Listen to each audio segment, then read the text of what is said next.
ఏపీలో ఎన్నికలు ప్రశాంతంగా ముగిశాయి. 175 ఎమ్మెల్యే స్థానాలకు 25 పార్లమెంట్ స్థానాలకు ఈ నెల 13న ఎన్నికలు జరిగాయి. నేతల జాతకం ఈవీఎం మిషన్లలో నిక్షిప్తమయ్యాయి.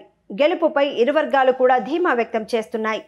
తమ సొంత గ్రామాల్లో ఓటు హక్కు వినియోగించుకోవడానికి ప్రజలు ఆసక్తి చూపడంతో ఈసారి ఓటింగ్ శాతం పెరిగింది.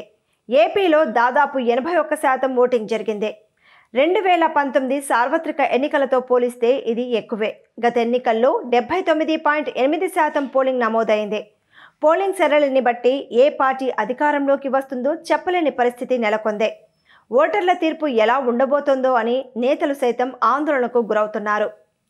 ఇక గత ఎన్నికల్లో పోటీ చేసిన 2 చోట్ల ఓడిపోయిన పవన్ కళ్యాణ్ ఈసారి పిఠాపురం నుంచి బరిలోకి దిగారు. ఈసారి ఎలాగైనా గెలిచి చట్టసభల్లో అడుగుపెట్టడానికి పవన్ కళ్యాణ్ చేయని ప్రయత్నం లేదు.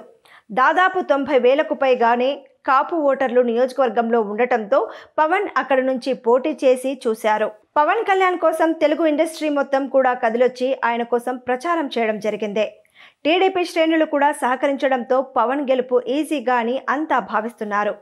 పోలింగ్ సరళిని చూసిన తర్వాత పవన్ కళ్యాణ్కు మెజారిటీ ఎంత అనే దానిపై చర్చ సాగుతోంది. అయితే పిఠాపురంలో ఆయన గెలుపు అంత సులువు కాదనే అభిప్రాయం కూడా వ్యక్తమవుతోంది.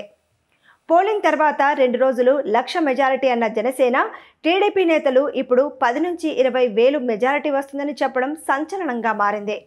బూత్ల వారీగా ఓట్ల లెక్కలు చూసిన తర్వాత పవన్ గెలిస్తే చాలు అనే అభిప్రాయానికి నేతలు వచ్చినట్లు సమాచారం అందుతోంది.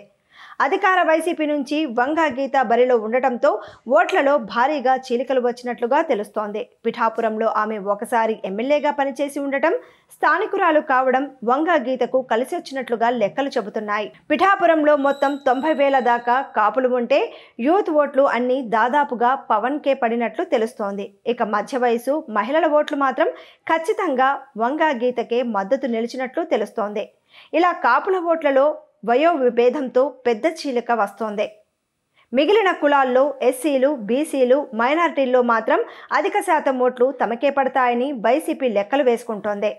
నియోజకవర్గంలో మొత్తం 2,32,000 ఓట్లలో 1,80,000 ఓట్లు ఉండగా ఖచ్చితంగా 1,00,000 పైన ఓట్లు గీతకు వస్తాయని వైసీపీ బల్లగుద్ది చెబుతోంది.